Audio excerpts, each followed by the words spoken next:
हाँ जी, आ गए। चलिए आ गए हैं तो बहुत ही अच्छी बात है। तो ये वीडियो आप सभी के लिए बहुत ही ज़्यादा इंपॉर्टेंट है, क्योंकि आज के इस वीडियो में हम पढ़ने वाले हैं क्लास 12th केमिस्ट्री। और केमिस्ट्री का हम पहला चैप्टर पढ़ रहे थे जो है ठोस अवस्था।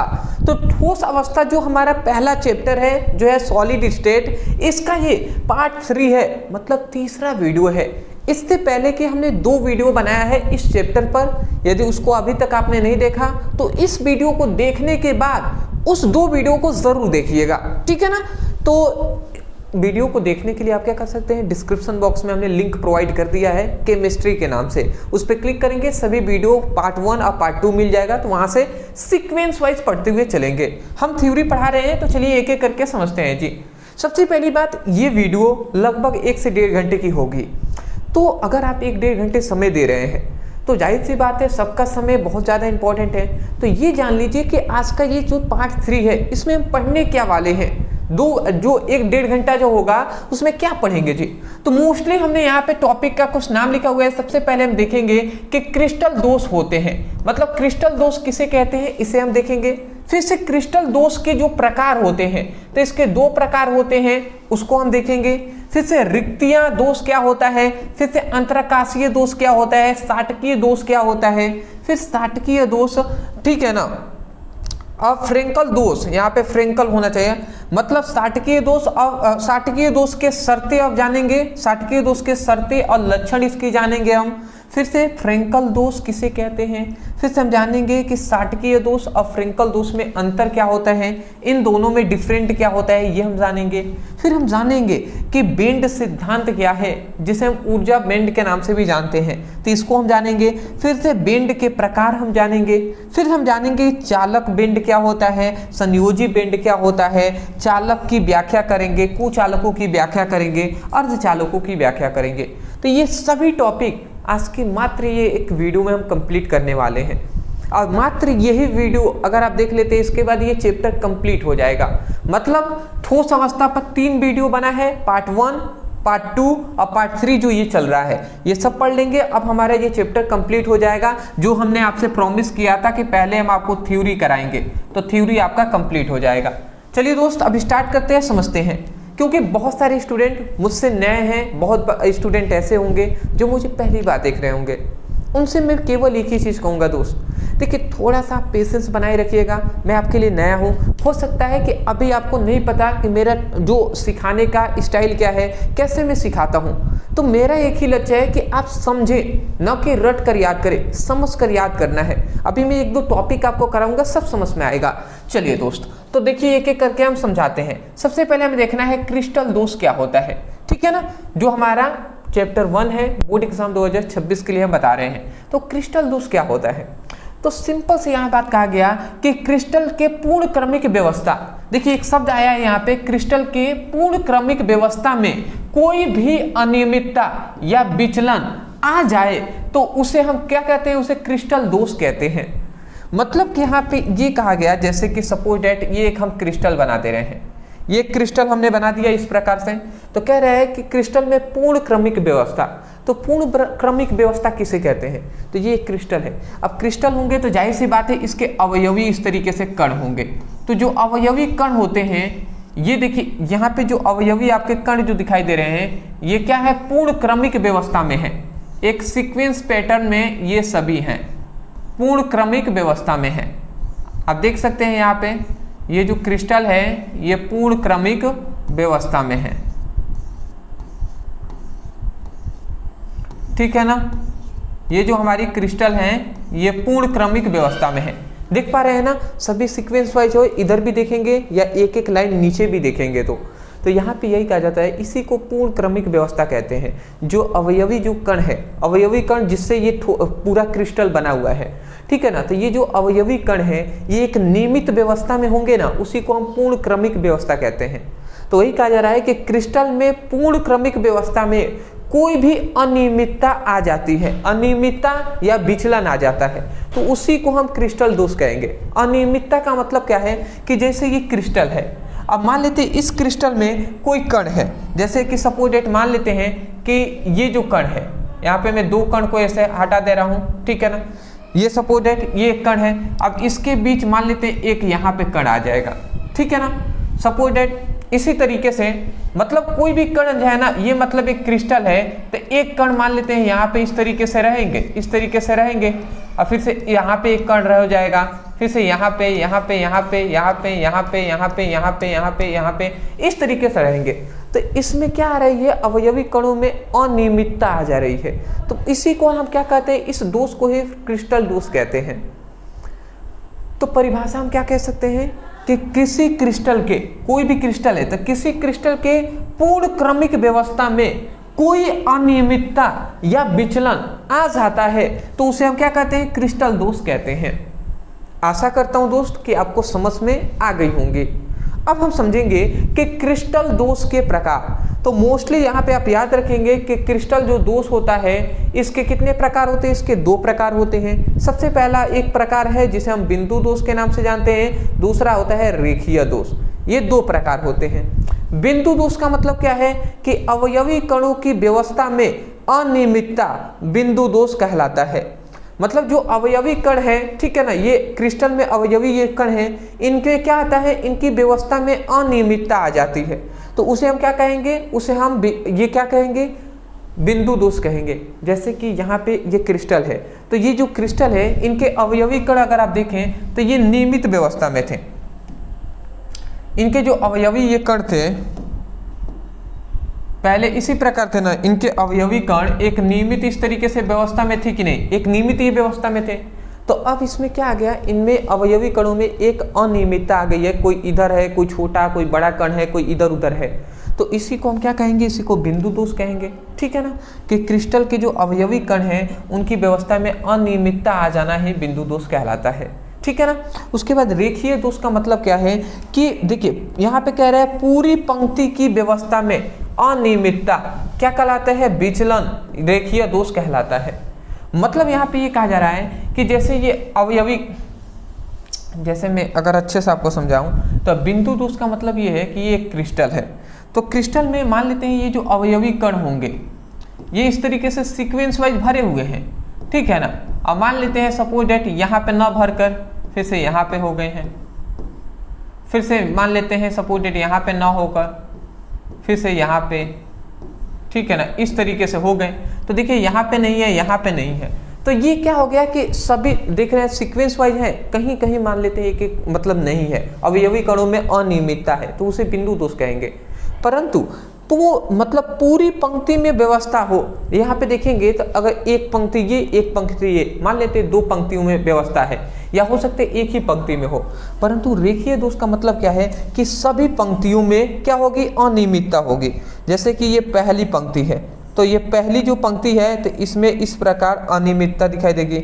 मान लेते हैं सपोज डेट ये हमारी दूसरी पंक्ति है, तो इसमें इस तरीके से व्यवस्था, तीसरी पंक्ति है इस प्रकार होगा, ठीक है, चौथी पंक्ति है तो ये इस प्रकार मान लेते हैं होगा, पांचवी पंक्ति है तो इस प्रकार इस प्रकार इस प्रकार इस प्रकार, फिर से इस प्रकार, फिर से इस प्रकार, तो इस तरीके से होंगी जी। देखिए इस पंक्ति में, इस पंक्ति में, मतलब पूरी पंक्ति में ना अव्यवस्था हो जाएगा। यहाँ इस तरीके से ना कर कहीं भी ये बना देंगे, ये अवयवी कण इस तरीके से ना बनाकर ये हम इस तरीके से भी कहीं कहीं भी हम बना सकते हैं, इस तरीके से कहीं भी बना देंगे तो ये हमारी क्या आ जाएगी, पूर्ण आंतरिक, ये क्या हो जाएगा, हमारा रेखीय दोष हो जाएगा। आशा करता हूँ आप समझ गए होंगे एक एक लाइन क्या है। अवयवी कणों की व्यवस्था में अनियमितता को बिंदु दोष कहते हैं, और पूरी पंक्ति में यदि व्यवस्था में अनियमितता हो तो उसे हम क्या कहेंगे, रेखीय दोष कहेंगे। स्क्रीनशॉट ले लीजिए।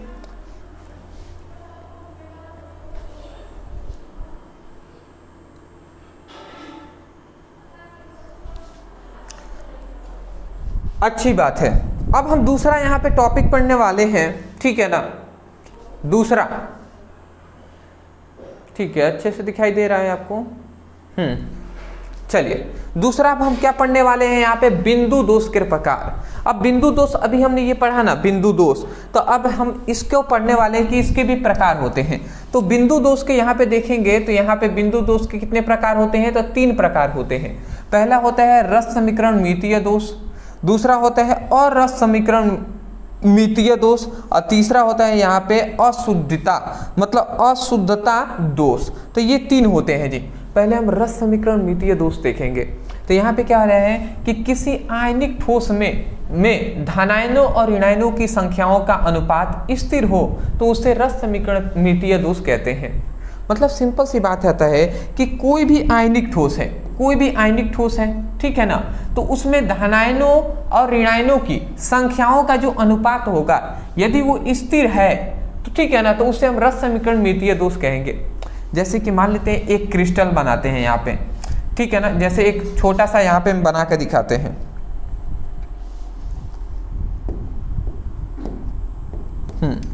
जैसे यहाँ पे एक क्रिस्टल हम बना के दिखाते हैं, जैसे कि यहाँ पे ये क्रिस्टल के अंदर ये क्या है, अवयवी कण है।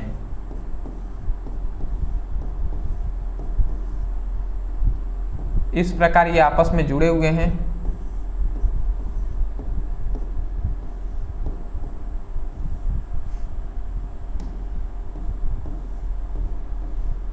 ठीक है ना, इस प्रकार ये देखिए ये क्रिस्टल है।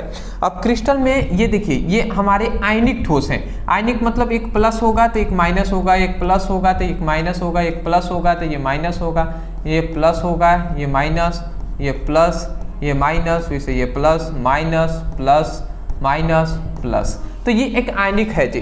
तो ये एक आयनिक क्या है, आयनिक ठोस है। तो इसमें आयनिक ठोसों में धनायनों की जो संख्या होगी और ऋणायनों की संख्या होगी, ठीक है ना, उनका अनुपात यदि स्थिर होगा, ठीक है ना, मतलब इसमें धनायनों भी दिख रहे हैं, धनायन भी है और ऋणायन भी है। तो धनायनों का यहाँ पे अगर अच्छे से समझें तो धनायनों की जो संख्या है और ऋणायनों की संख्या है, ऋणायनों की संख्या का जो अनुपात होता है, ये अनुपात ही तो है, क्या अनुपात जो होगा ना वो स्थिर होगा। स्थिर मतलब नियत होगा, ठीक है ना, मतलब इक्वल ही होगा, ठीक है, ये मान बदलेगा नहीं, ऐसे ही है। तो इसको हम क्या कहेंगे, उसको हम रस समीकरणितीय दोष कहते हैं। तो वही बात कहा जाएगा है कि किसी आयनिक ठोस में धनायनों की संख्या और ऋणायनों की संख्या के अनुपात यदि स्थिर हो तो उसे हम क्या कहते हैं, रस समीकरणितीय दोष कहते हैं। समझ गए ना, नॉर्मल सा है, कुछ ज्यादा है नहीं। ठीक, इसका जस्ट अपोजिट यहाँ पे है कि अरस समीकरणितीय दोष। इसका मतलब क्या है कि किसी आयनिक ठोस में धनायनों और ऋणायनों की संख्याओं का अनुपात स्थिर न हो, यहाँ पे कह रहे स्थिर न हो, तो उससे अरस समीकरणितीय दोष कहते हैं। यदि मतलब धनायनों की संख्या और ऋणायनों की संख्या का अनुपात यदि स्थिर न हो, नियत न हो, तो उसे अरस समीकरणितीय दोष कहेंगे। दोनों एक दूसरे के कंपैरिजन करके याद करेंगे ना, आसानी से याद हो जाएगा। ठीक है ना, चलिए आशा करता हूँ ये समझ के होंगे। ये फिगर बनाना अनिवार्य नहीं है, हमने आपको बता दिया जिससे आपको अच्छे से समझ में आए। अगला हमारा आता है अशुद्धता दोष। अब ये क्या होता है, तो ऐसा दोष जिसमें आयनिक ठोसों में अशुद्धि उपस्थित होता है तो उसे अशुद्धता दोष कहते हैं। मतलब कह रहा है कि ऐसा दोष जिसमें जो आयनिक ठोस है, ये एक आयनिक ठोस है, तो आयनिक ठोसों में अशुद्धता उपस्थित होता है। आयनिक ठोस में यदि अशुद्धता उपस्थित होगा तो उसे हम क्या कहेंगे, अशुद्धता दोष कहेंगे। ठीक है ना, तो ये नॉर्मल से एक लाइन का परिभाषा है दोस्त, आप याद कर सकते हैं। ठीक है ना, कि कोई भी आयनिक ठोस है उसमें अशुद्धता उपस्थित होगा तो उसे हम अशुद्धता दोष कहेंगे। ठीक है, स्क्रीनशॉट ले लीजिए, आगे बढ़ेंगे।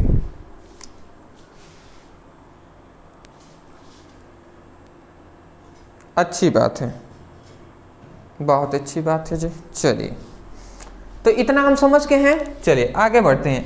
अगला हमारे यहाँ पे आता है, अब देखिए यहाँ से अब हमारी जो टॉपिक है वो स्टार्ट हो रहे हैं। पहले हमने कौन सा दोष पढ़ा, पहले हमने क्रिस्टल दोष पढ़ा है। दूसरा अब हम पढ़ने वाले हैं रिक्तिका दोष। ठीक है ना, अब रिक्तिका दोष क्या होता है, ध्यान से एक एक पॉइंट्स को आपको समझना है। रिक्तिका दोष, तो यह एक प्रकार का क्या होता है, बिंदु दोष होता है। ठीक है, सबसे पहली बात यह एक प्रकार का बिंदु दोष होता है। अब बिंदु दोष किसे कहते हैं, अगर मैं आपसे पूछ दूं तो हमने क्या बताया था कि क्रिस्टल के अवयवी कणों में यदि अनियमितता आ जाए तो उसे हम बिंदु दोष कहते हैं। या इसी को हमने अच्छे तरीके से यहाँ पे हमने बताया भी है, आपको देख लीजिए। बिंदु दोष क्या कहते हैं कि क्रिस्टल के जो अवयवी कणों की व्यवस्था में अनियमितता आ जाती है तो बिंदु दोष कहलाता है वो। तो बिंदु दोष याद रखेंगे, बिंदु दोष का ही जो प्रकार है जो है यहाँ पे हमारा जो है रिक्तिका दोष। तो यह एक प्रकार का बिंदु दोष होता है, ठीक है ना।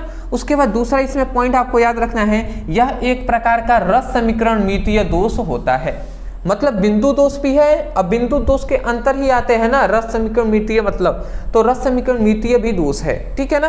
क्योंकि रस समीकरण मितीय दोष कब होगा कि मतलब जो रिक्तिका दोष है ना, इसमें आयनिक ठोसों के धनायनों की जो संख्या है और ऋणायनों की जो संख्या है उसका अनुपात क्या होता है, नियत होता है, स्थिर होता है रिक्तिका दोष में, तभी तो उसमें रस समीकरण मितीय दोष होगा, ठीक है। अगला हमारा तीसरा यहाँ पे पॉइंट आता है कि क्रिस्टल में कुछ अवयवी कण अपने जालक बिंदु को छोड़कर क्रिस्टल से बाहर निकल जाते हैं। मतलब कुछ अवयवी कण हैं जो अपना जालक बिंदु को छोड़कर क्रिस्टल से बाहर निकल जाएंगे, ठीक है ना। तो उसे हम क्या कहते हैं, तो इस प्रकार के दोष को रिक्तिका दोष कहते हैं। जैसे कि अगर मैं अच्छे से आपको समझाऊं, जैसे ये हमारा अवयवी कण है,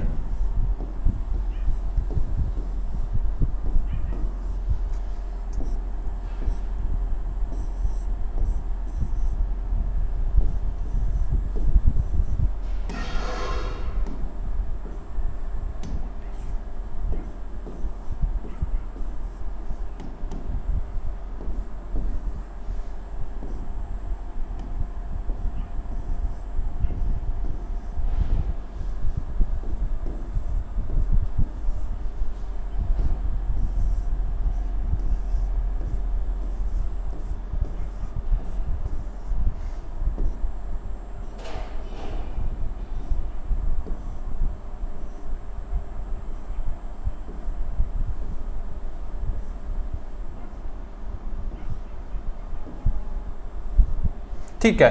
यहाँ पे एक थोड़ा सा हमने फिगर बनाकर आपको समझाना चाहा। देखिए सबसे पहली बात कि ये हमारा एक क्रिस्टल हमने ले लिया जो आयनिक क्रिस्टल है, और इनके ये हमारा यहाँ पे जो दिखाई दे रहा है ना, ये सभी अवयवी कण हैं, ठीक है ना। ये हमारे अवयवी कण हैं, तो इस तरीके से ये हमारे अवयवी कण हैं जो जालक बिंदु में इस तरीके से स्थित है। ये हमारा पूरा जालक बिंदु ही है, ठीक है ना। देख रहे हैं ना, इसमें ये जो अवयवी कण है ये एक जाल की तरह आपको दिखाई दे रहा है कि इसमें ये अवयवी कण उपस्थित हैं। तो यहाँ पे ये हमसे कहा जा रहा है कि क्रिस्टल में कुछ अवयवी कण, यहाँ पे अवयवी और फिर से ये कण होगा, अवयवी कण अपने जालक बिंदु को छोड़कर, ये टोटल जो अवयवी कण इसमें उपस्थित है, और ये क्या है, ये जालक बिंदु है। इसका नाम क्या है, जालक, इसका नाम है जालक बिंदु, जालक बिंदु है।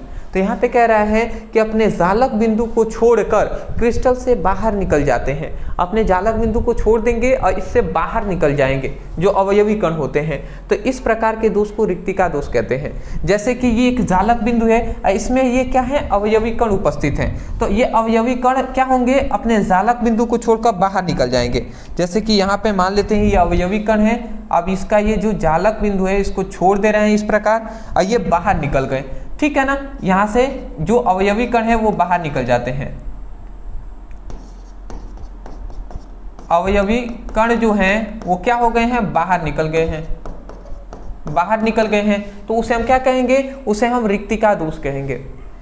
तो आप बोल सकते हैं ना कि किसी क्रिस्टल के, मतलब किसी क्रिस्टल के अवयवी कण अपने जालक बिंदु, अपने जालक बिंदु को छोड़कर बाहर निकल जाते हैं, तो इस प्रकार के दोष को रिक्तिका दोष कहते हैं। देख रहे हैं ना, रिक्त यहाँ पे स्थान हो गया कि नहीं, जालक बिंदु में अब यहाँ पे कोई अवयवी कण नहीं है, तो इसी को रिक्तिका दोष कहते हैं। वही कहा गया है, क्रिस्टल में कुछ अवयवी कण अपने जालक बिंदु को छोड़कर क्रिस्टल से बाहर निकल जाते हैं। अब इसको छोड़कर बाहर निकल गया वो कण, तो इस प्रकार के दोष को रिक्तिका दोष कहेंगे। अगला नेक्स्ट हमारे यहाँ पे आता है कि जाने वाले कणों के स्थान पर रिक्तिका बन जाती है। तो बिल्कुल सही बात बताया कि नहीं, कि जाने वाले कणों के स्थान पर क्या बन जाता है, रिक्तिका बन जाता है। यहाँ से जो कण था वो निकल गया, तो यहाँ पे अब रिक्तिका बन गया कि नहीं, खाली स्थान हो गया। अगला यहाँ पे कहा जा रहा है रिक्तिका दोष में घनत्व कम होता है। अब रिक्तिका दोष में घनत्व कम होगा ही जब ये कण सभी एक दूसरे से जुड़े हुए होते हैं, तब ना कण यहाँ पे पास पास होता। जब कण पास होते तो क्या होता है, इसका घनत्व क्या होता है, मतलब इसका घनत्व कम अधिक होता है जब सभी कण होते हैं। परंतु अब देखिए यहाँ पे कण नहीं है, तो इनके बीच का स्थान बढ़ गया कि नहीं बढ़ गया, तो बढ़ा ना, तो इसलिए घनत्व इसका कम हो जाएगा। क्योंकि घनत्व बराबर द्रव्यमान बटे आयतन होता है। क्या होता है? घनत्व बराबर द्रव्यमान बटे आयतन होता है। इसका मतलब ना कि द्रव्यमान जो है वो घनत्व के समानुपाती होता है। देखिए, जब ये क्रिस्टल यहाँ पे कोई था अवयवी कण, तो इसका जाहिर सी बात है, मान लेते हैं कि ये 100 किलो का अगर होगा, तो ये अगर निकल गया एक कण, तो एक कण मान लेते हैं यहाँ से निकल गया तो 5 केजी का तो होगा ना। तो अब तो पहले तो 100 था, अब तो 95 ही हो गया होगा। तो इसका मतलब इसके द्रव्यमान में कमी हुआ है इसके जाने के कारण। तो जब भी याद रखेंगे कि द्रव्यमान में कमी होगा ना, तो घनत्व क्या हो जाएगा? घनत्व में क्या हो जाएगा? घनत्व भी कम हो जाएगा। ठीक है। अगला यहाँ पे हमारा यहाँ पे आता है कि यह दोष क्रिस्टल के गर्म करने पर उत्पन्न होता है। मतलब जो ये दोष है ना, रिक्तिका दोष तभी उत्पन्न होगा जब हम इसको क्या करेंगे, कोई भी पदार्थ को लेकर हम गर्म करेंगे, क्योंकि गर्म करेंगे तभी इनके कण तेजी से गति करने लगते हैं, गति करेंगे तभी अपने जालक बिंदु को छोड़कर बाहर निकलेंगे। तो ये दोष कब आएगा? जब हम किसी भी क्रिस्टल को गर्म करते हैं। तो अगला हमारा आता है कि यह दोष को ऊष्मागतिकीय दोष कहते हैं। इसी दोष को ना, रिक्तिका दोष को ही ऊष्मागतिकीय दोष के भी नाम से हम जानते हैं। तो ये मोस्टली कुछ परिभाषाएं यहाँ पे, ये मेन इसका परिभाषा चाहे तो इस लाइन को ऊपर लिखने के बाद और अदर जो लाइनें हैं नोट में करके लिख लीजिएगा, सभी को याद करना है। ये हमने एक एक पॉइंट इसलिए बताया ना, जिससे ऑब्जेक्टिव क्वेश्चन जब आपको बताया जाए तो समझ में आए कि रिक्तिका दोष भी एक बिंदु दोष होता है और रिक्तिका दोष ही रस समीकरण मितीय दोष भी होता है। ठीक है ना। और ये सब कुछ आपको पता होनी चाहिए कि रिक्तिका दोष कब उत्पन्न होता है? जब हम क्रिस्टल को गर्म करते हैं। तो स्क्रीनशॉट ले लें।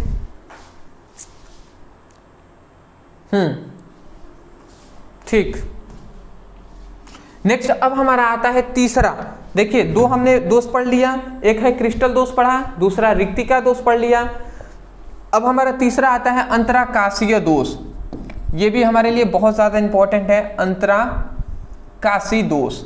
अब ये क्या दोष होता है जी? समझिएगा, कह रहा है यह एक प्रकार का बिंदु दोष होता है। मतलब अंतराकाशीय दोष भी एक क्या है? बिंदु दोष होता है। और ये भी एक क्या है? एक रस समीकरण मितीय दोष होता है। 2 पॉइंट समझ गए।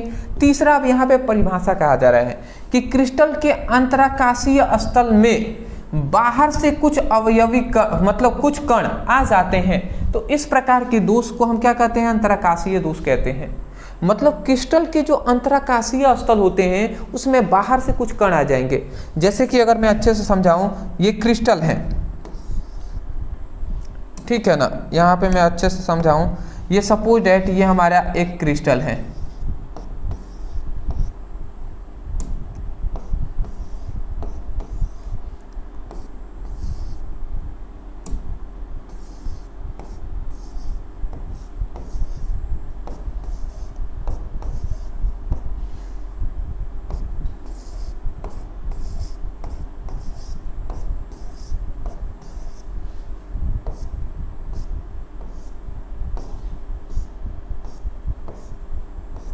ठीक है, ये क्रिस्टल है। अब मैं आपको बता दूं, इसको हम क्या कहते हैं? इसको हम क्या कहते हैं? अंतराकाशीय छिद्र। ठीक है ना, अंतराकाशीय स्थल भी कहते हैं। देख रहे हैं ना, इसको हम क्या कहते हैं? अंतराकाशीय स्थल, या हम इसको जालक बिंदु भी कहते हैं। इसको जालक बिंदु भी कहेंगे, जो जिसमें अवयवी कण उपस्थित होते हैं। तो ये आप याद रखेंगे। इसको हम क्या कहते हैं? इस वाले बिंदु को जालक बिंदु कहते हैं।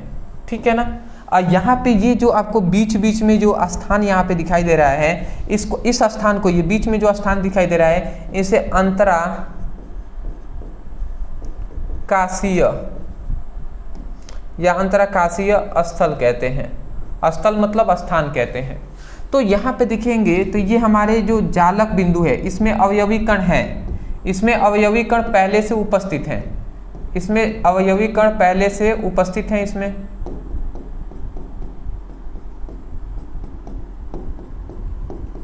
इसमें अवयवी कण पहले से उपस्थित है। अब क्या होता है कि एक ऐसा मतलब क्रिस्टल है जिसमें अवयवी कण पहले से जालक बिंदु में है, परंतु बाहर से ना कुछ कण अंतराकाशीय स्थल में आ जाते हैं। यह अंतराकाशीय स्थल है, इसमें बाहर से कुछ कण आ गए। जैसे यहाँ पे आ गया, जैसे यहाँ पे मान लेते हैं एक कण आ गया, ठीक है ना।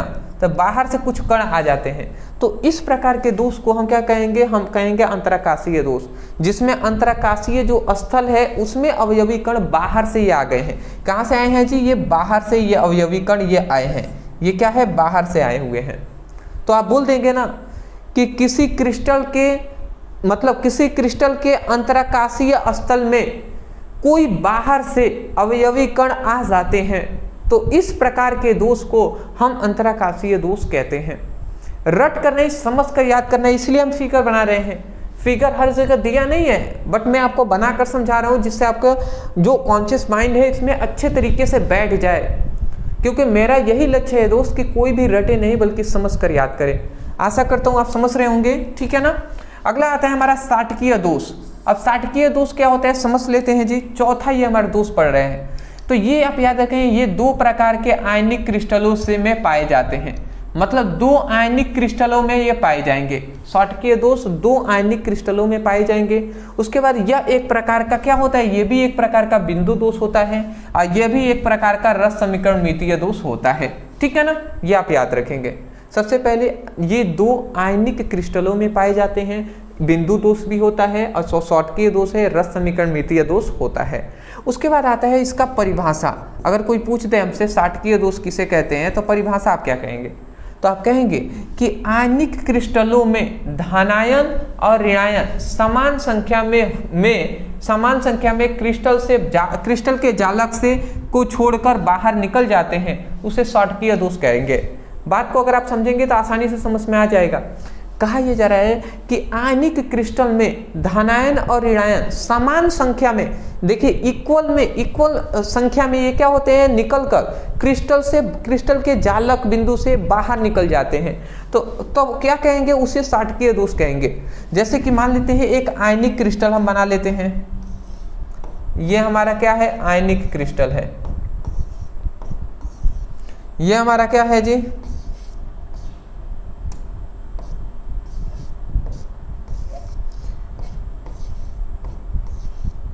ये हमारा आयनिक क्रिस्टल है।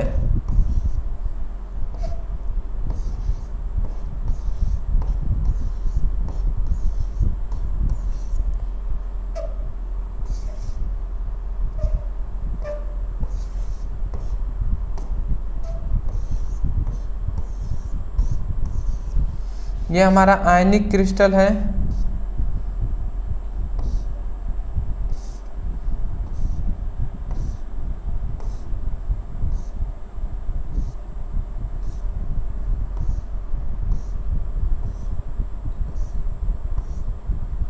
ये देखिए सबसे पहले हमने आयनिक क्रिस्टल बना लिया।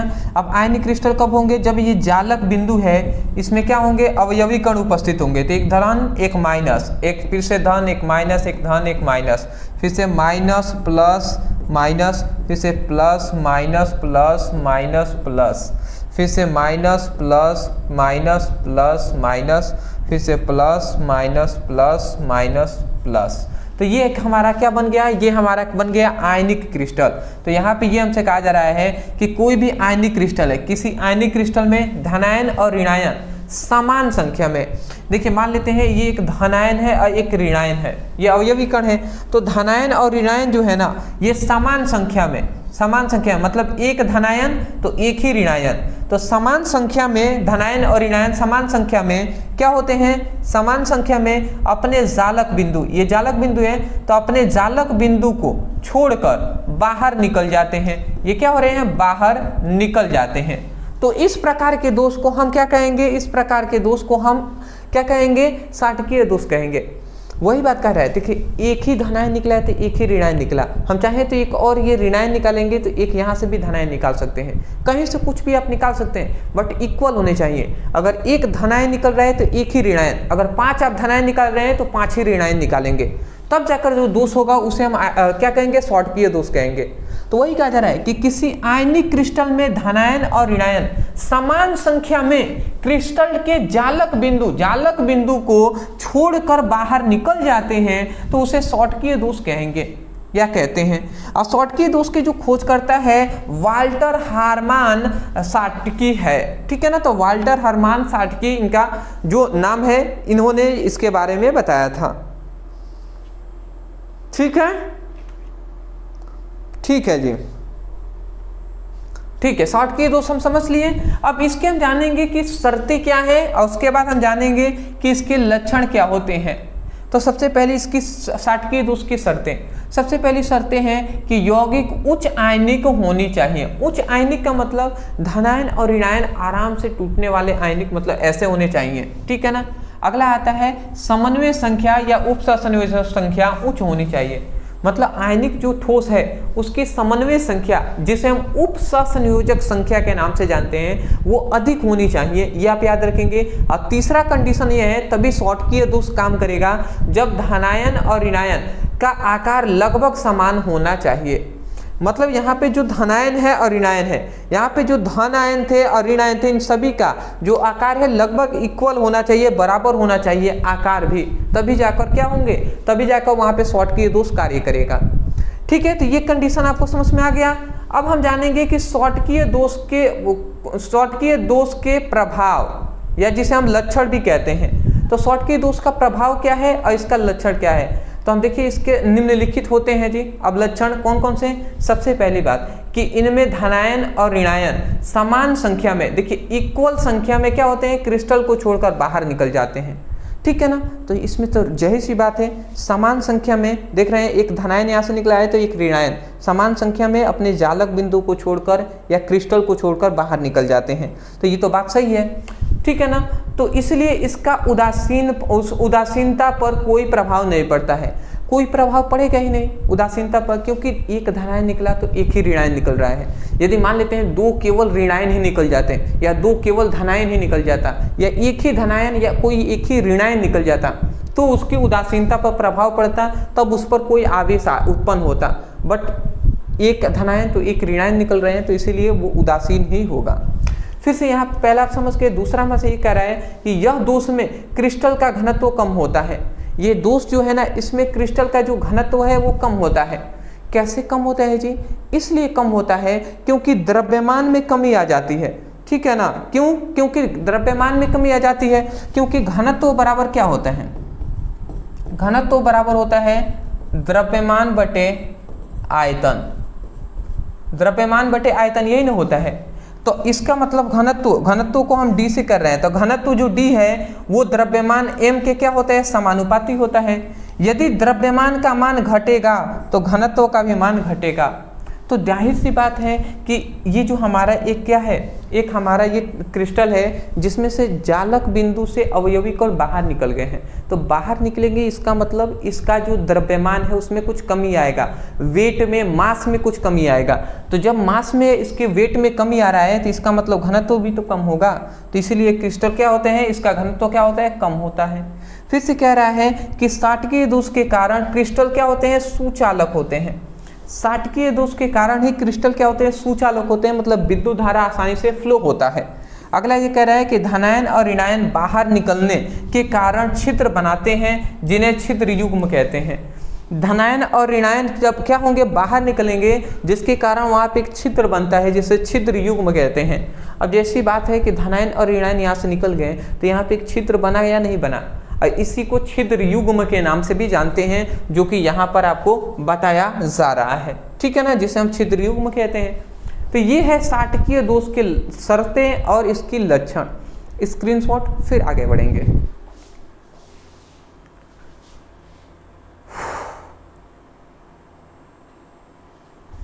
अच्छी बात है जी, चलिए नेक्स्ट। अब हमारा यहाँ पे आता है पांचवा जो मोस्ट इंपॉर्टेंट हमारा है, जो है फ्रेंकल दोष। तो अब हम समझेंगे कि फ्रेंकल दोष क्या होता है। क्या हम समझेंगे जी, फ्रेंकल दोष। तो फ्रेंकल दोष भी समझिएगा। कह रहा है कि आयनिक ठोसों में, आयनिक ठोस है याद रखेंगे, तो आयनिक ठोसों में से कोई आयन, आयनिक ठोसों में से कोई आयन अपने जालक बिंदु को छोड़कर अंतराकाशीय स्थल में आ जाता है, तो उसे हम क्या कहेंगे, फ्रेंकल दोष कहेंगे। मतलब आयनिक ठोसों में से कुछ आयन जो है ना अपने जालक बिंदु को छोड़कर अंतराकाशीय स्थल में आ जाते हैं, तो उस प्रकार के दोष को हम क्या कहेंगे, फ्रेंकल दोष कहेंगे। जैसे कि क्या है कि यहाँ पे जैसे अगर मैं आपको बनाऊं आयनिक, सबसे पहले आयनिक ठोस हम बनाते हैं। ये एक आयनिक ठोस इस प्रकार हम बना देंगे जी, जहाँ पर ये आयनिक ठोस है, ये हमारा जालक बिंदु है,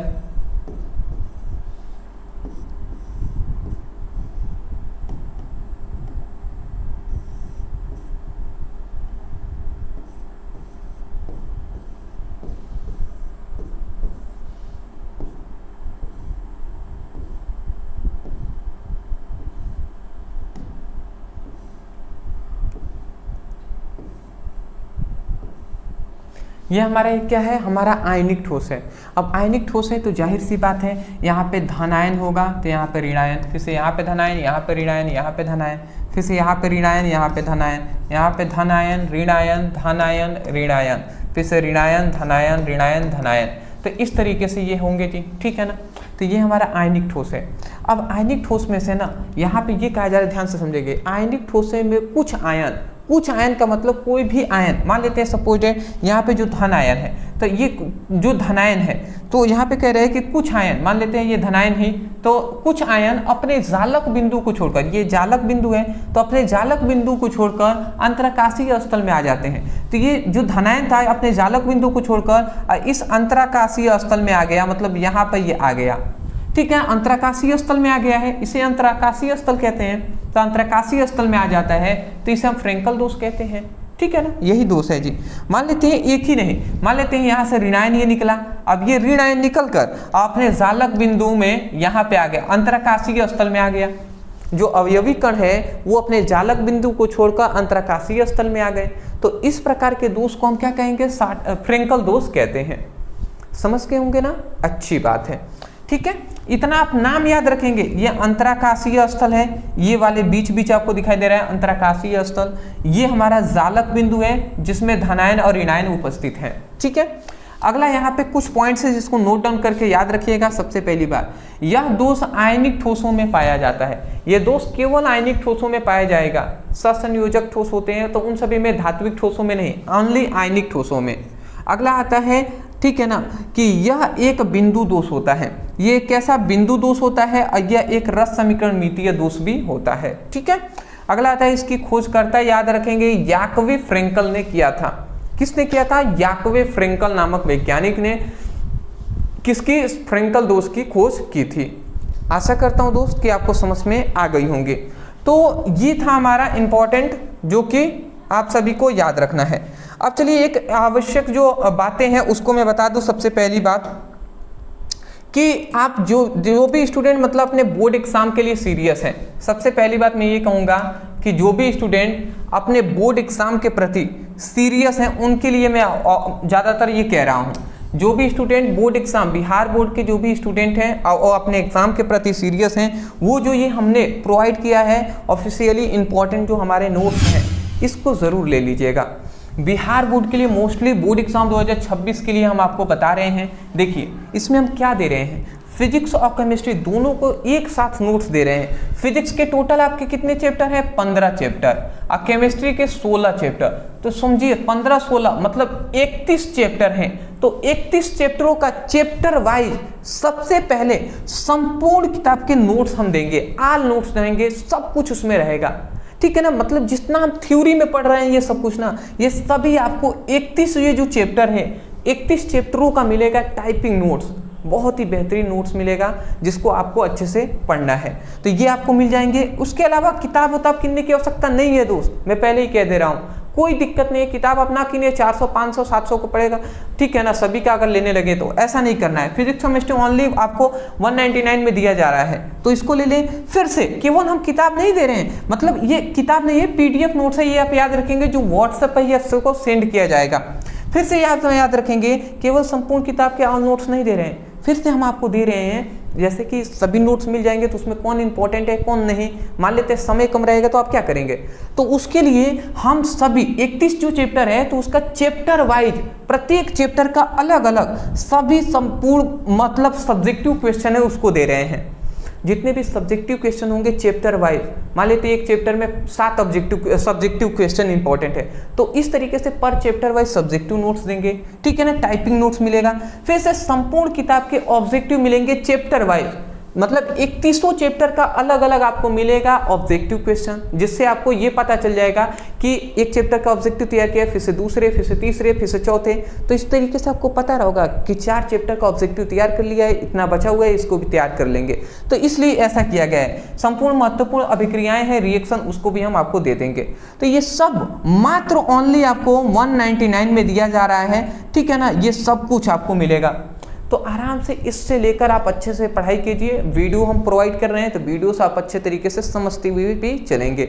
यहाँ पे नंबर दिखाई दे रहा होगा व्हाट्सएप नंबर, इस नंबर पे कुछ नहीं करना है, मैसेज कर लेना है ओनली। अब बता दीजिएगा सर फिजिक्स का और केमिस्ट्री का नोट्स चाहिए और कहाँ के लिए, बिहार बोर्ड के लिए 2026 बोर्ड एग्जाम, इतना आप बता देंगे, वहाँ पे एक्सप्लेन कर देंगे हमारी टीम के पास, तो वो आपको हमारी टीम पूरी आपको अच्छे से वहाँ पे आपको क्या करेगा, स्कैनर दिया जाएगा। स्कैनर पर पेमेंट करने के बाद स्क्रीनशॉट जो होता है ना पेमेंट का, उसको सेंड कर दीजिएगा व्हाट्सएप पर। जैसे ही सेंड करेंगे तुरंत आपको PDF नोट सेंड कर दिए जाएंगे आपके व्हाट्सएप नंबर पर, जिसको आप वहाँ से अपनी अच्छे तरीके से स्टडी कर पाएंगे। आशा करता हूँ समझ के होंगे। नंबर दिखाई दे रहा है, मैसेज कर लीजिए, ठीक है, देख लीजिएगा। चलिए अब आगे बढ़ते हैं। अगला हमारे यहाँ पे आता है, यहाँ पे याद रखेंगे, अब हम पढ़ेंगे साटकीय दोष और फ्रेंकल दोष। अब फिर से हम अपने टॉपिक पे आ गए। साटकीय दोष और फ्रेंकल दोष में अंतर, इन दोनों में क्या डिफरेंट होता है, सबसे पहले ये हम समझेंगे जी।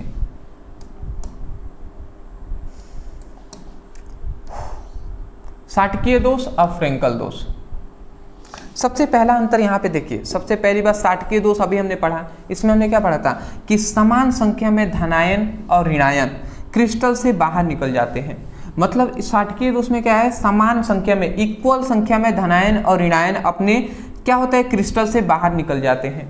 परंतु इसमें क्या है कि फ्रेंकल दोष में हमने पढ़ा कि धनायन अपनी जालक बिंदु को छोड़कर, किसको, जालक बिंदु को छोड़कर अंतराकाशीय स्थल में आ जाते हैं, ठीक है ना। अब जालक बिंदु क्या होता है, अंतरकाशीय स्थल, अभी हमने बताया था कि सपोज डेट ये हमारा क्या है, ये हमारे अवयवी कण है, ठीक है ना, ये हमारे अवयवी इस तरीके से कण है, ठीक है ना।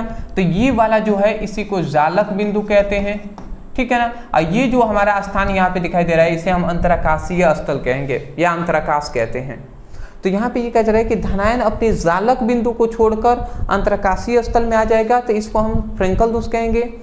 इसमें क्या है, साटकीय दोष में धनायन और ऋणायन समान संख्या में क्रिस्टल से ही बाहर निकल जाएंगे, इन सभी से ही बाहर निकल जाएंगे, तो उसे हम क्या कहेंगे, उसे हम कहेंगे साटकीय दोष। समझ गए ना। तो पहले एक एक पॉइंट आपको समझ में आ गई होंगी। नेक्स्ट दूसरा हमारा यहाँ पे आता है कि इनमें धनायन तथा ऋणायन को आकार लगभग समान होता है।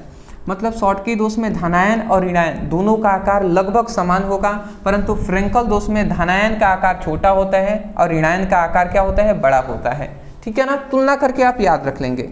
अगला आता है आयन, मतलब आयन या जो आयन क्रिस्टल से बाहर निकल जाते हैं। जो आयन मतलब धनायन है और ऋणायन है, इसमें साटकीय दोष में क्रिस्टल से ही बाहर निकल जाते हैं, परंतु इसमें जो आयन है वो क्रिस्टल से बाहर नहीं निकलते बल्कि अंतराकाशीय स्थल में चले जाते हैं, ठीक है ना। अगला यहाँ पे आता है हमारा कि साटकीय दोष के क्रिस्टल का उपसा संयोजक संख्या अधिक होता है। मतलब साटकीय दोष के क्रिस्टल जो है ना, साटकीय दोष के क्रिस्टल, उसमें उपसा संयोजक संख्या क्या होती है, अधिक होती है। परंतु यहाँ पे याद रखेंगे कि फ्रेंकल दोष के क्रिस्टलों का उपसा संयोजक संख्या क्या होता है, कम होता है, और इसमें क्या होता है, इसमें अधिक होता है।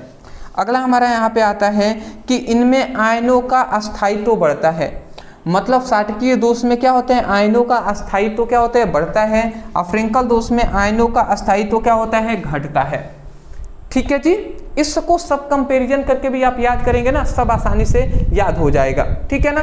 तो सबसे पहले तो आप इसका स्क्रीनशॉट ले लें, चलिए ले लीजिए स्क्रीनशॉट, सब इंपॉर्टेंट है दोस्त। क्या बात है, बहुत ही अच्छी बात है जी, सीरियस होकर हमें पढ़ना है। अब देखिए, अब हमारा आता है यहाँ से एक इंपॉर्टेंट टॉपिक जो है यहाँ पे बेंड सिद्धांत, जिसे हम ऊर्जा बेंड के भी नाम से जानते हैं। अब बेंड सिद्धांत क्या होता है समझिएगा।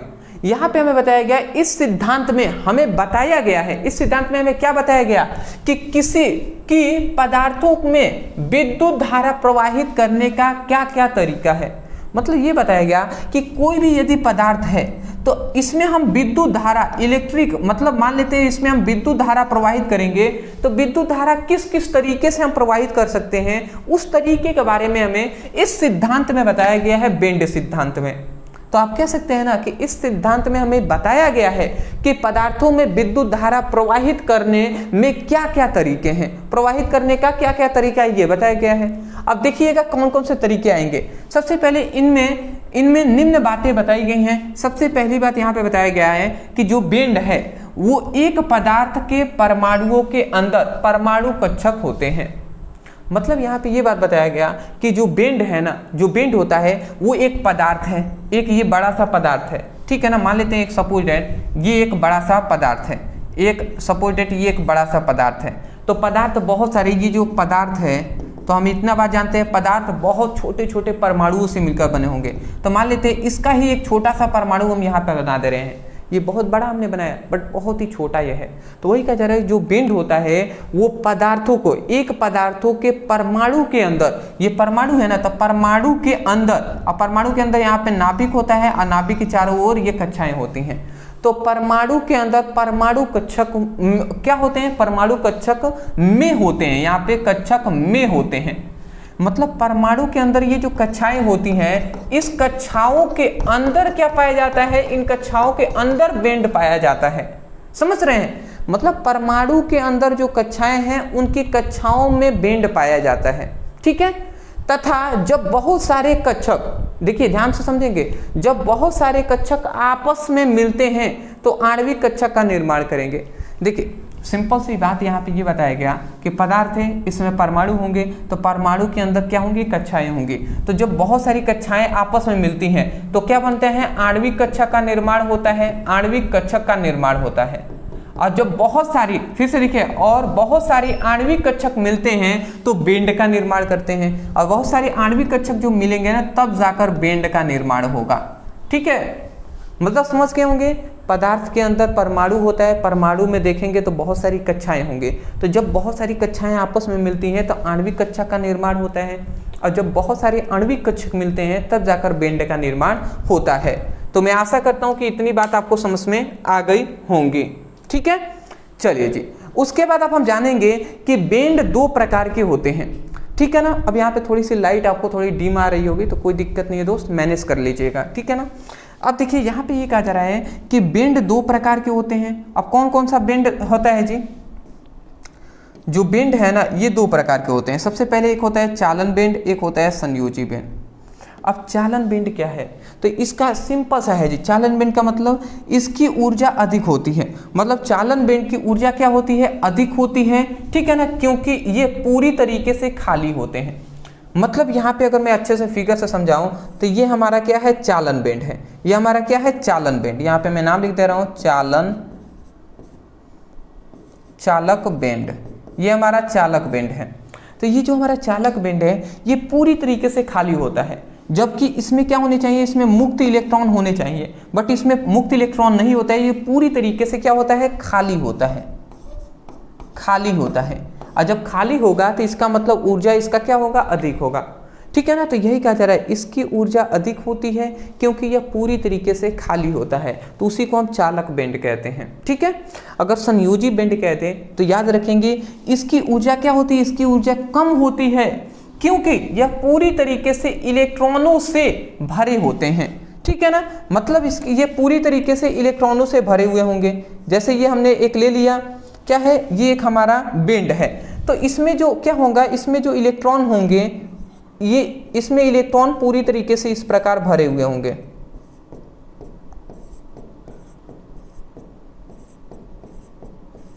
इसमें इलेक्ट्रॉन ये पूरी तरीके से भरे हुए हैं, ठीक है ना। तो जब इलेक्ट्रॉन पूरी तरीके से इसमें भरे हुए हैं, इसी के कारण इसकी ऊर्जा कम होती है।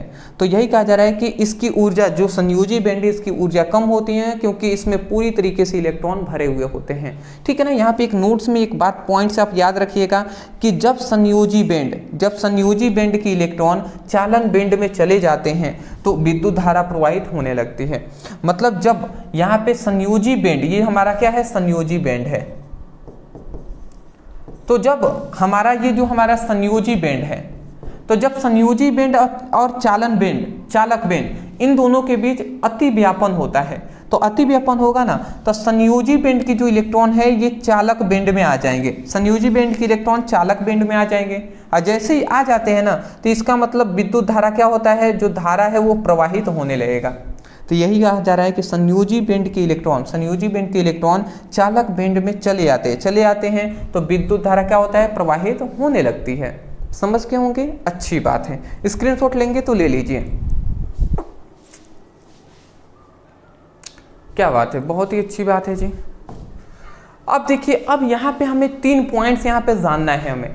ये बार बार पूछ लिया जाता है कि चालकों की व्याख्या, फिर से कुचालकों की व्याख्या और अर्धचालकों की व्याख्या, मतलब चालक, अचालक और अर्धचालक क्या हैं, इनको हमें बताना है।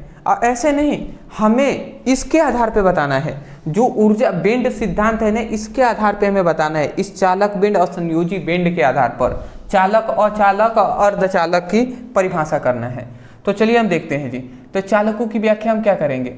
अच्छा, इतनी बात हम जानते हैं कि जो चालक होते हैं, चालक मतलब जिसमें विद्युत धारा प्रवाहित हो जाए उसे चालक कहेंगे। कुचालक का मतलब जिसमें विद्युत धारा प्रवाहित नहीं होता है, कुचालक होता है। अर्धचालक का मतलब कभी कभी विद्युत धारा प्रवाहित होगा, कभी कभी नहीं भी होगा, ठीक है ना, तो उसे हम अर्धचालक कहते हैं। ये इतना बेसिक बात है, ये तो पहले से हम फिजिक्स में पढ़ते हुए आ रहे हैं, क्लास 10 से हैं। तो अब हम समझते हैं सबसे पहले चालक बेंडों की व्याख्या। तो यहाँ पे ये कहा जा रहा है कि देखिए ध्यान से समझें, कह रहा है कि संयोजी बेंड और चालन बेंड के बीच ऊर्जा अंतर बहुत ही कम होता है। इनके बीच का ऊर्जा अंतर बहुत ही कम होता है, जिसके कारण इनमें अति व्यापन होने लगता है, जिसके कारण क्या होता है, विद्युत धारा प्रवाहित होने लगता है। जैसे कि अगर मैं अच्छे से समझाऊँ आपको परिभाषा, तो देखिए समझना है ना परिभाषा, तो समझिएगा। ये हमारा एक हम यहाँ पे फिगर बना दे रहे हैं। ये किसका फिगर है जी, तो ये हमारा फिगर है, ये हमारा, ये छोटा सा हम यहाँ पे लिख दे रहे हैं, ये हमारा चालक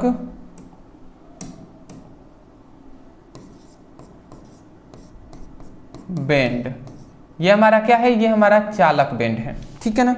अब इसी के जस्ट पास में हम यहाँ पे एक और फिगर बना दे रहे हैं, ये हमारा क्या है, ये है हमारा संयोजी बेंड। ये हमारा क्या है, संयोजी बेंड।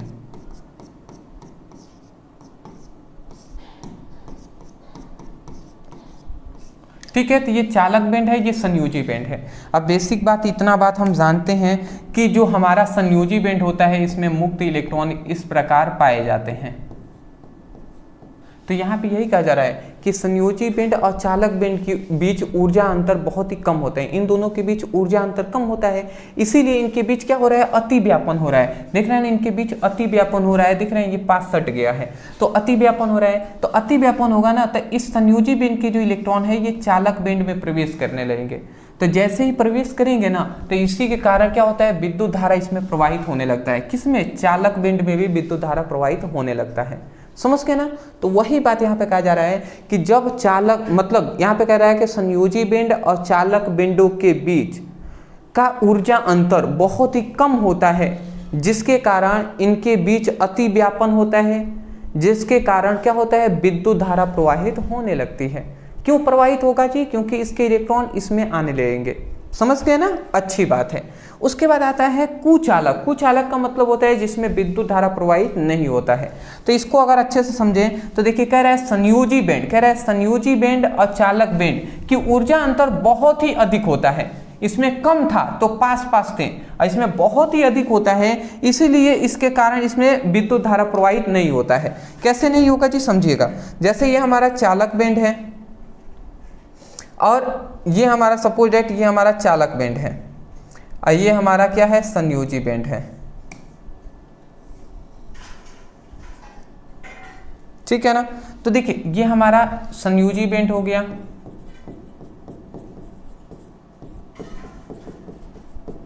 ये हमारा क्या है, चालक बेंड। और संयोजी बेंड में क्या पाए जाते हैं, मुक्त इलेक्ट्रॉन पाए जाते हैं। ठीक है ना। तो यहाँ पे ये होता है कि संयोजी बेंड और चालक बेंडों के बीच ऊर्जा अंतर क्या होता है, ऊर्जा अंतर बहुत ही कम होता है, बहुत कम होता है। क्या होता है, जो ऊर्जा अंतर है, ऊर्जा अंतर क्या होता है, बहुत ही अधिक होता है। माफी चाहूंगा मैं, बहुत ही अधिक होता है। क्या होता है, बहुत ही अधिक होता है। ऊर्जा अंतर बहुत ही अधिक होता है, और जिसके कारण क्या होता है, जिसके कारण संयोजी बेंड और चालक बेंडों के बीच अति व्यापन जो है ना, अति व्यापन नहीं हो पाता। और जब अति व्यापन नहीं हो पाता, उसी के कारण विद्युत धारा क्या है, वो प्रवाहित नहीं हो पाता है। अति व्यापन होता, ये दोनों पास पास आते हैं, सटते हैं, ठीक है, चिपकते हैं, तो इसके कारण व्यापन होता। नहीं चिपक रहे हैं, इसका मतलब इसमें क्या होगा, अति व्यापन नहीं होगा। अति व्यापन नहीं होगा तो इसका मतलब धारा भी प्रवाहित नहीं होगा। सिंपल सी बात है। तो वही बात लिखा गया है कि संयोजी बिंदु और चालक बिंदु के बीच ऊर्जा अंतर बहुत ही अधिक होता है, जिसके कारण क्या होता है, जिसके कारण विद्युत धारा प्रवाहित नहीं होता है, जिसके कारण विद्युत धारा प्रवाहित नहीं होगा। क्यों नहीं होगा, तो अति व्यापन न होने के कारण, ठीक है ना। अगला आता है अर्धचालकों की व्याख्या। तो समझिएगा, यहाँ पे लिखा गया है कि संयोजी बिंदु और चालक बिंदु के बीच ऊर्जा स्तर बहुत ही कम होता है, इसलिए इलेक्ट्रॉन ऊर्जा अवशोषित करके चालक बिंदु में चले जाते हैं, जिसके कारण विद्युत धारा प्रवाहित होने लगती है। मतलब इसमें ना ज्यादातर ऐसे देखने को मिला है, ज्यादातर कि यहाँ पे ज्यादातर ऐसे देखने को मिला है कि ये हमारा मान लेते हैं संयोजी बिंदु है और ये हमारा क्या है, ये हमारा चालक बिंदु है। तो ये हमारा संयोजी बिंदु है जिसको हम S लिख दे रहे हैं, ये हमारा चालक बिंदु है जिसको हम C लिख दे रहे हैं। तो संयोजी बिंदु और चालक बिंदु के बीच ऊर्जा अंतर ज्यादातर देखा गया है कि बहुत ही कम होता है, और जब कम होगा तो इसका मतलब क्या है, अति व्यापन होगा। अति व्यापन क्या होता है, अति व्यापन होगा, और जब अति व्यापन होगा तो इसका मतलब क्या होगा, विद्युत धारा भी क्या होगा, प्रवाहित होगा, ठीक है ना। ज्यादातर, पर कभी कभी नहीं भी होता है, ठीक है ना। तो ये बातें आप याद रखेंगे, एक दो बार पढ़ेंगे ना दोस्त, सब समझ में आ जाएगा। यहाँ पे ना जो हम फिगर ये सब बना रहे हैं, आप इन दोनों सभी को बना लीजिएगा, नहीं भी बनाएंगे कोई दिक्कत नहीं है, बट मोस्टली मैं चाहता हूँ ना कि आप समझें और ऐसे मतलब दिखाएं भी कि हाँ जो टीचर है वो जाने कि आपने मन लगा कर पढ़ाई किया हुआ है, ऐसे ही आप नहीं बता रहे हैं। समझ रहे हैं ना, अच्छी बात है। तो चलिए दोस्त, आज के लिए यहीं तक हम अपने क्लास को रहने देते हैं। और यहीं तक क्या, ये आपका चैप्टर अब कंप्लीट हो गया जी। इतना ही आपको पढ़ना था 3 वीडियो में। ये पूरा आपका बड़ा सा एक चैप्टर था, ठोस अवस्था, मात्र 3 वीडियो में हमने कंप्लीट करा दिया। तीनों वीडियो का लिंक आपको केमिस्ट्री के नाम का एक प्लेलिस्ट मिलेगा, उस पर आप क्लिक करेंगे ना केमिस्ट्री पर, तो part 1, part 2, part 3 sequence wise आपको इसकी वीडियो मिल जाएगी। वहाँ से सीक्वेंस वाइज आप पढ़ाई करते हुए चलेंगे, ठीक है ना, परेशान नहीं होंगे। थ्योरी पढ़िए, सब्जेक्टिव भी हम कराएंगे, ऑब्जेक्टिव हम करा ही रहे हैं। तो इस तरीके से आप पढ़ाई करते हुए चलेंगे। 2-3 सजेशन रहेगा मेरा आप सभी से, जो अपने लाइफ के प्रति सीरियस है उनके लिए। सबसे पहली बात कहूँगा कि नोट्स को आपको ले लेना है। नोट्स ओनली 199 में है, नीचे नंबर दिखाई दे रहा है, मैसेज करके मांग लीजिएगा। खासकर बता दीजिएगा सर मैं बिहार बोर्ड का स्टूडेंट हूँ, ठीक है, बिहार का नोट्स चाहिए तो मिल जाएगा आपको, ठीक है ना। आशा करता हूँ समझ के होंगे। दूसरी बात मैं ये कहूँगा कि चैनल पे होंगे, सपोर्ट करने के लिए चैनल को जरूर सब्सक्राइब कीजिएगा, क्योंकि मोस्टली ये बिहार बोर्ड के स्टूडेंटों के लिए ये चैनल ओपन किया गया है, जबकि मैं यूपी बोर्ड के स्टूडेंटों को पढ़ाता हूँ। मेरा मेन चैनल ब्रदर सर के नाम से है, आप जाकर चेक भी कर सकते हैं, ठीक है ना। तो बट बिहार बोर्ड के स्टूडेंटों ने बहुत ज़्यादा कहा और उन्होंने रिक्वेस्ट भी किया, और आपसे रिक्वेस्ट किया, आप लोग तो मतलब आप लोग के कारण ही सब कुछ कर रहा हूँ या पढ़ा भी रहा हूँ, ठीक है। तो आप अगर चाहें तो बिल्कुल भी मैं देर नहीं करूँगा, इसीलिए मैंने बिहार बोर्ड के लिए भी, स्टूडेंटों के लिए भी न्यू चैनल ओपन कर दिया। तो मैं चाहता हूँ कि आप सभी बहुत ज़्यादा सपोर्ट करें, प्यार दिखाएं, और जितना हो सके इस वीडियो के लिंक को शेयर करें, ठीक है ना। और मैं आशा करता हूँ आप ज़रूर करेंगे। Thank you so much for watching this video. Thank you.